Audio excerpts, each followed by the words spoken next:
오늘로서 데살로니가를 이제 마무리하려고 합니다.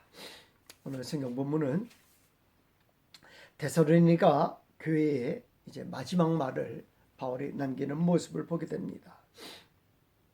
하고 싶은 말은 더 많았을 거예요. 네, 그 모든 말을 뒤로하고 데살로니가 교회가 예수님을 믿는 사람들이 어떻게 살아가야 하는지에 대하여 맨 마지막에 써놓은 것 같아요. 한마디로 은혜의 삶을 살아야 된다는 거예요. 은혜의 주 때문에 살아가야 된다는 것을 이야기해주고 있습니다. 사람마다 사는 방식이 모두가 다 달라요. 목적도 목표로 삼는, 소망으로 삼는, 희망으로 삼는 것도 다 다른 모습을 보게 됩니다. 근데 예수님을 믿는 사람들은 한 소망을 놓고 사는 사람들이에요. 오늘 그 한 소망을 바울은 말해주고 있습니다. 너희는 무슨 삶을 살아야 된다? 은혜의 삶을 살아야 된다. 은혜의 주 때문에 너희들이 살아가야 된다라는 것을 이야기해주고 있습니다. 우리에게 꽃들도라는 찬양이 있습니다. 이곳에 생명샘 솟아나 눈물 골짝 지나갈 때에 모자나 열매 맺히고 웃음소리 넘쳐나리라. 그날에 하늘이 열리고 모든 이가 보게 되리라. 마침내 꽃들이 피고 영광의 주가 오시리라. 꽃들도 구름도 바람도 넓은 바다도 찬양하라 찬양하라. 예수를 하늘을 울리며 노래해. 나의 영혼아 은혜의 주 은혜의 주 은혜의 주. 비록 우리에게 거친 파도가 밀려올 때 모자나 주님의 은혜의 주가 함께 하신다라는 것입니다. 모자나가 아니라 거친 파도가 밀려오는 그 현장 가운데서도 은혜의 주는 우리와 함께 하신다라는 것을 이야기해주고 있는 것입니다. 뿐만 아니라 그 은혜의 주는 우리를 웃게 하신다라는 것입니다. 여러분, 꽃들이 찬양하는 이유는 무엇입니까? 은혜의 주께서, 은혜의 주님이 꽃이 피게 하셨으니 감사하다라는 거예요. 꽃이 안 피었으면 어떻게 해요? 그냥 썩어서 땅에 묻히는 거예요. 그래 싹이 나게 하고 그 가운데 꽃이 피게 했으니 감사하다는 거예요. 영광 돌리는 거예요. 바람이 주님의 은혜의 주를 찬양하는 이유는 무엇입니까? 은혜를 베풀어 바람이 불게 하시니 찬양한다라는 것입니다.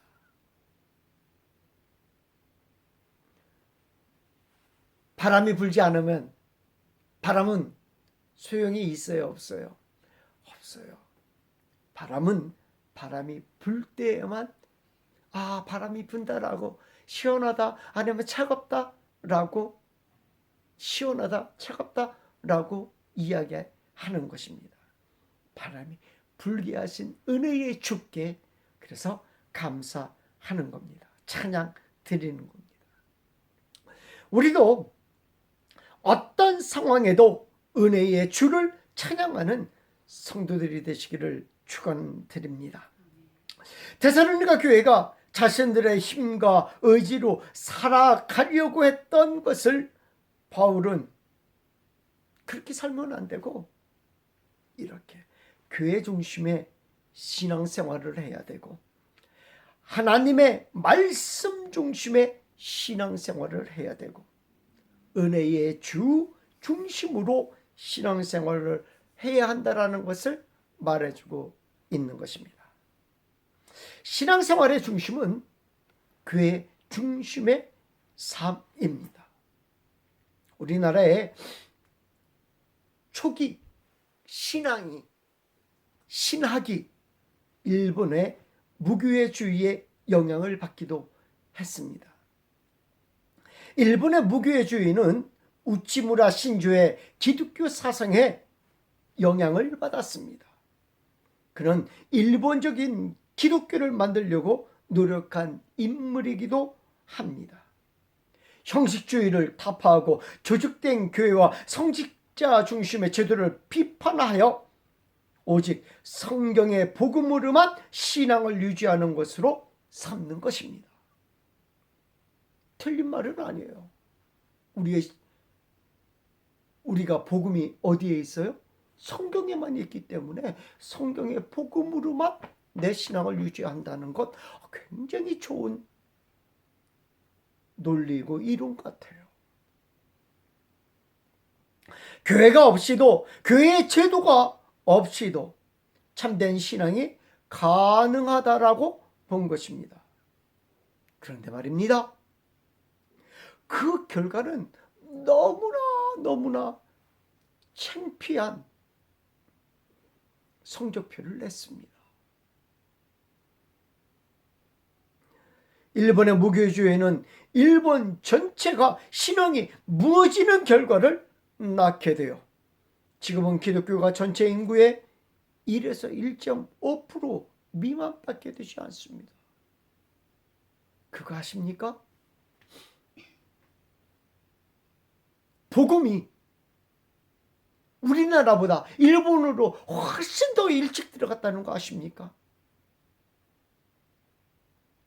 우리나라에 천주교 박해가 있었듯이 일본에도 그 신부들의 박해가 엄청나게 심했던 거 아십니까? 그 박해를 견뎌가며 버틴 것이 일본의 기독교였어요. 그러면서 한참 성장하던 그때에 우찌무라 신조라는 사람이 나타나서 무교주의를 하니까 일본 전체가 다 거기로 돌아서 일본 기독교가 뭐하는 무너지는 결과를 초래하게 된 모습을.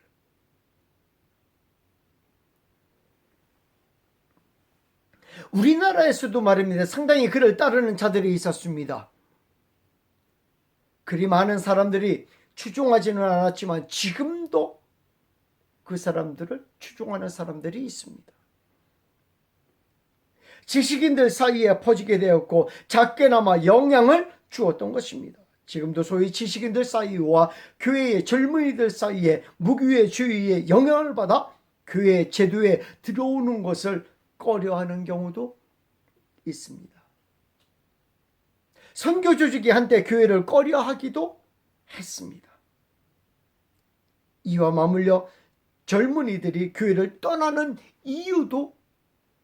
이유가 되기도 했습니다. 젊은이들은 교회의 조직과 교직자들의 부정부패를 보면서 과연 교회가 필요한가에 의문을 갖고 교회를 개혁한다는 의미로 교회를 떠나게 됩니다. 이 세상에 조직된 교회는 거룩하지만 완전하지는 않다라는 것입니다. 우리는 이 사실을 정확하게 알고 있어야 하는 것입니다. 완전한 교회는 이 세상에 존재하지 않습니다. 완전한 교회는 하늘나라에 가서나 보게 될 것입니다. 이 세상의 교회는 거룩하지만 완전하지 않습니다. 그래서 부정하기도 하고 부패하기도 합니다. 인간의 욕심을 채우기도 하고 인간의 욕망 때문에 상처를 주기도 합니다. 그렇다고 해서 거룩하지 않은 곳은 아닙니다. 그래서 그 거룩함을 훼손하는 일이 없어야 될 줄 압니다. 왜냐하면 하나님이 거룩하게 하셨기 때문입니다. 예수 그리스도의 피로 사신 교회이기 때문입니다. 무교회주의를 쫓는 이들이 정작 교회를 떠나 주님을 잘 믿으면 좋은데 그러하지 못하다는 것을 우리는 너무나 잘 알고 있습니다. 우리는 유럽의 교회들을 봅니다. 교회는 너무 아름답게 지어졌습니다. 그러나 아름다운 교회에는 이게 젊은이들을 찾아보기 힘들다라는 것입니다. 그리고 그들의 신앙도 찾아보기 힘들다라는 것입니다. 그들에게 들어간 신앙은 이거였습니다. 자유롭게 신앙생활 하겠다는 겁니다. 자유롭게 마음에만 신앙을 가지면 되는 것 아니냐라는 것입니다. 그런데 그 결과는 너무 비참합니다. 결국에는 신앙을, 믿음을 쳐버리는 결과를 낳게 된 것을 우리는 알아야 합니다. 신앙은 결코 흩어져서는 안 되는 것입니다. 교회가 흩어질 때가 있습니다. 교회가 흩어질 때도 있어요. 흩어질 때는 복음을 위하여 흩어지는 것입니다. 선교를 위하여 흩어지는 것입니다. 그리고 그곳에서 흩어진 교회로서의 사명을 다하는 성도, 이것이 참된 교회입니다. 그 외의 성도의 신앙생활은 교회 중심으로 해야 하는 것입니다. 바울은 분명하게 이렇게 말해주고 있습니다. 빌립보서 1장 27절 이하의 말씀을 보게 되면 오직 너희는 그리스도의 복음에 합당하게 생활하라. 이는 내가 너희에게 가보나 떠나 있으나 너희가 한 마음으로 서서 한 뜻으로 복음의 신앙을 위하여 협력하는 것이다 라고 말해주고 있습니다. 교회는 한 마음으로 한 뜻으로 복음의 신앙을 위하여 협력해야 한다라는 것을 우리는 명심해야 하는 것입니다. 바울은 데살로니가 성도들이 한 마음이 되어 복음의 신앙을 위하여 협력하는 성도들이 되기를 바란 것입니다. 행여나 한 마음 한 뜻이 되게 하는 교회를 방해하는 세력이나 무리가 있다면 바울은 당연히 그들과 뭐 하라고요? 사귀지도 말라고. 또한 당을 짓는 무리와 분리하는 것은 육체의 일이라고 하면서 이를 경계하라고 한 것입니다. 갈라디아서 5장 19절 이하의 말씀, 육체의 일은 현저하니 곧 음행과 더러운 것과 호색과 우상숭배와 주술과 원수 맺는 것과 분쟁과 시기와 분냄과 당 짓는 것과 분열함과 이단과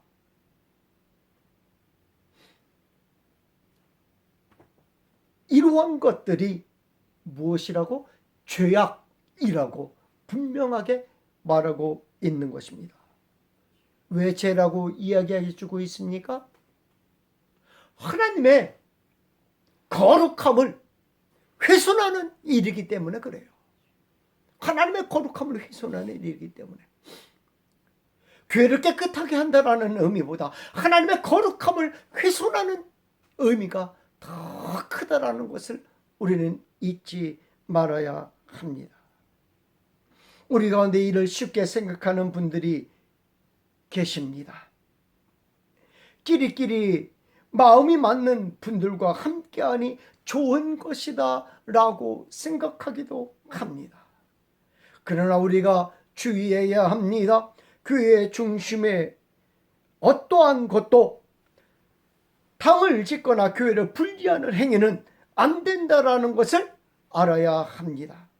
교회의 중심의 삶은 우리의 신앙생활에 도움이 됩니다. 교회 중심의 삶은 우리의 영을 살찌게 한다라는 사실입니다. 그래서 교회 중심의 신앙생활을 해야 한다라고 말해주고 있습니다. 신앙생활의 중심은 교회 중심의 생활뿐만 아니라 말씀 중심의 삶이어야 합니다. 신약 성경을 쭉 살펴보면서 사도 바울의 편지 내용들을 쭉 살펴보면서 왜 베레아 전서가 없을까? 왜 베레아 전서가 없을까?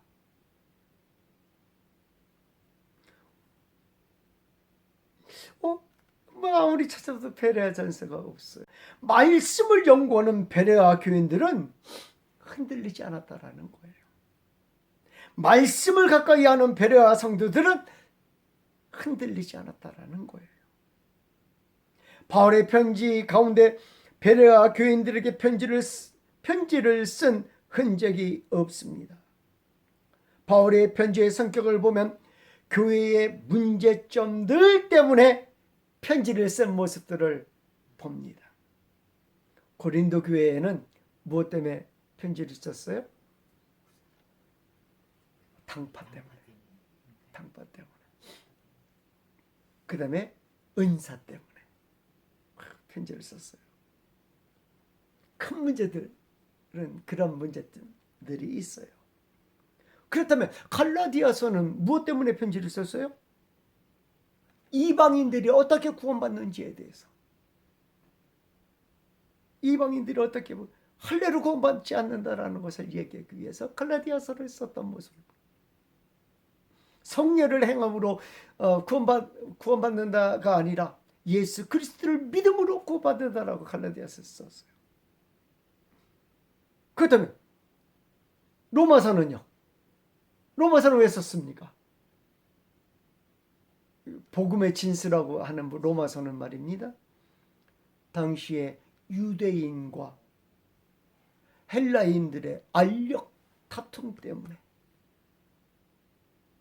헬라인이나 유대인이나 다 똑같아. 하나님 앞에서는 뭐다? 죄인이야.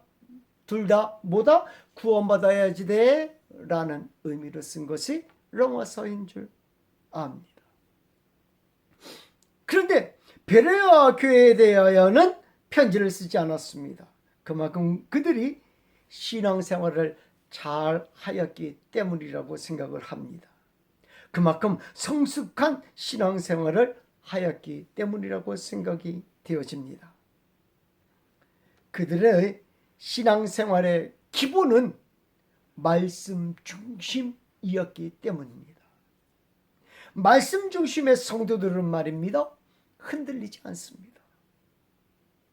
여러분, 흔들리는 사람이 누구예요? 성경을 어설프게 하는 사람이 흔들리는 거예요. 성경을 어설프게 아니까 이것도 저것도 다 성경인 것 같아가지고 엉뚱한 것도 막 끌어들이니까 흔들리는 겁니다. 또 잘못 알아도 흔들립니다. 이단들이 이야기한 그 이야기가 안에 들어가면 말입니다. 이게 흔들리는 거예요. 신앙이 또. 바울은 디모데를 굉장히 칭찬했던 모습을 보게 됩니다. 바울이 디모데를 칭찬한 이유는 무엇입니까? 네가 어려서부터 성경을 알았기 때문이다. 성경을 알았기 때문이다. 라면서 이 디모데를 막 칭찬해요. 디모데후서 3장 14절 이하의 말씀 보고 그러나 너는 배우고 확실한 일에 거하라. 너는 내가 누구에서 배운 것을 알며 또 어려서부터 성경을 알았나니 성경은 능히 너로 하여금 그리스도 예수 안에 있는 믿음으로 말미암아 구원에 이르는 지혜가 있게 하느니라. 디모데가 어려서부터 성경을 알았다고 합니다. 그 성경이 디모데의 신앙생활을 도왔던 겁니다. 또한 디모데는 좋은 스승을 만나 성경을 잘 배웠다고 바울은 말해주고 있습니다. 내가 누구에게서 배운 줄 안다 라고 얘기해. 잘못된 신앙관을 심어주기도 합니다. 누구에게 배우느냐에 따라서. 이단의 교육을 어려서부터 받은 사람들은 말입니다, 그만큼 이단에서 빠져나오기가 힘들어요. 그만큼. 왜? 어려서부터 소위 쇠뇌되었기 때문에 참 빠져나오기가 힘들어요. 이단뿐만이 아닙니다. 신전통주의나 자유주의 영향을 받은 목사님들은 말입니다, 성경을 너무 자유분방하게 해석합니다. 그래서 성경을 너무 자유롭게 해석하여 잘못된 신학을 심어주기도 하는 것입니다. 때로 이들은 성경의 유일성과 정통성을 부인하기도 합니다. 유일성과 정통성을 부인하면 성경에서 우리가 길을 찾아야 되는데 성경에서 길을 찾을 수가 없어요. 차라리 무엇을 놓고? 명심보감 놓고 설교하는 것이 더 낫지 않겠어요? 좋은 말이 훨씬 더 많은 것 같아요.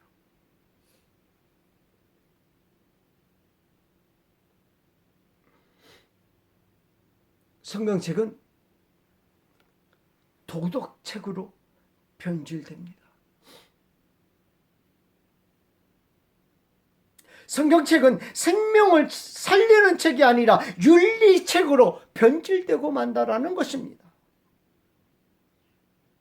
성경은 말입니다, 성경 안에서 도덕을 찾으려고 하거든 성경을 보지 마시기 바랍니다.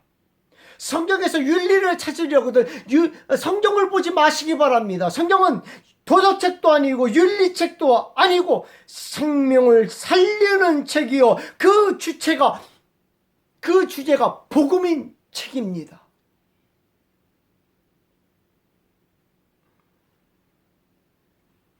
우리도 디모데처럼 좋은 스승을 만나 신앙이 잘 자라나기를 축원드립니다.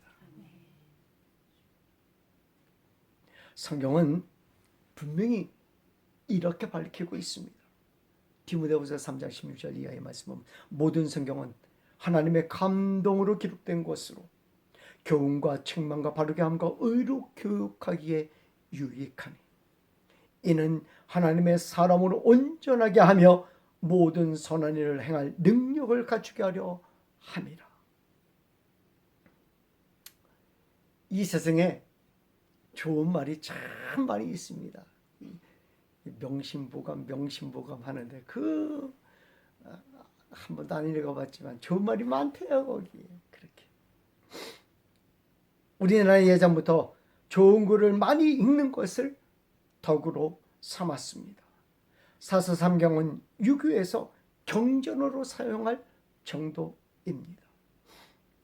도덕적으로, 윤리적으로, 법적으로 정의로운 사람이 되는 길에 척도로 삼기도 했습니다.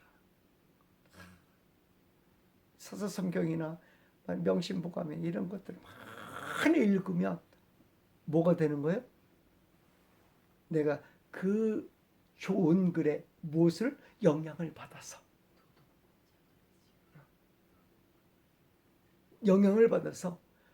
선한 사람이 되는 거예요. 영향을 받아서 정의로운 사람이 되는 거예요. 윤리적인 사람이 되는 거예요.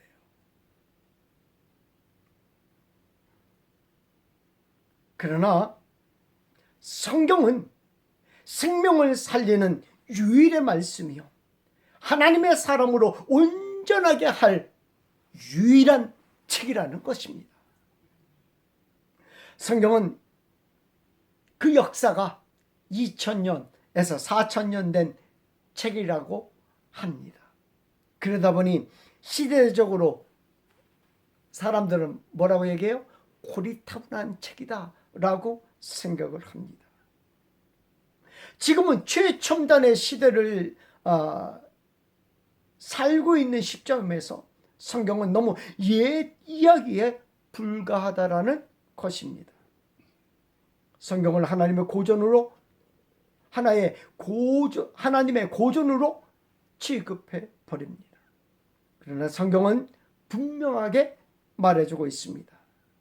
이 성경은 생명을 살리는 유일의 책이요, 하나님의 사람으로 온전하게 해야 할 유일의 책이다라고 말해주고 있습니다. 그러므로 우리는 성경 중심의 삶을 살아야 하는 것입니다. 마지막으로 바울은 신앙생활의 중심은 은혜의 주, 은혜 중심으로 살아야 된다라고 말해주고 있습니다. 우리가 이미 살펴보았지만 교회 중심의 삶과 성경 중심의 삶은 내가 그렇게 산다고 해서, 내가 노력한다고 해서 주어지는 삶이 아니라는 거예요. 우리가 이미 살펴보았듯이 꽃들이 예수님을 찬양할 수 있는 것은 꽃이 피게 도와주신 은혜의 주 때문이다 라고, 바람이 하나님을 찬양할 수 있는 것은 바람이 불 수 있게 은혜를 베푸신 주님 때문이라는 거예요. 우리는 어떻습니까? 바울은 그 은혜의 주님이 데살로니가 교회와 함께 하기를 축원했습니다. 그들에게 필요한 것이 무엇인지를 가르쳐주고 있는 것입니다. 환난과 핍박 그리고 잘못된 말씀을 배운 것으로 인하여 교회는 혼란해지고 말았습니다. 교회가 무엇을 해야 안정되고 성도들의 신앙생활이 든든해지는지에 대하여 가르쳐주고 있는 것입니다. 무엇보다도 주님의 은혜가 필요하다라는 거예요. 주님의 은혜를 사모해야 된다라는 거예요. 우리에게도 주님의 은혜가 필요한 줄 믿습니다. 우리 주 예수 그리스도의 은혜가 너희 무리에게 영원히 함께하기를 주님의 이름으로 축원드립니다. 기도하겠습니다.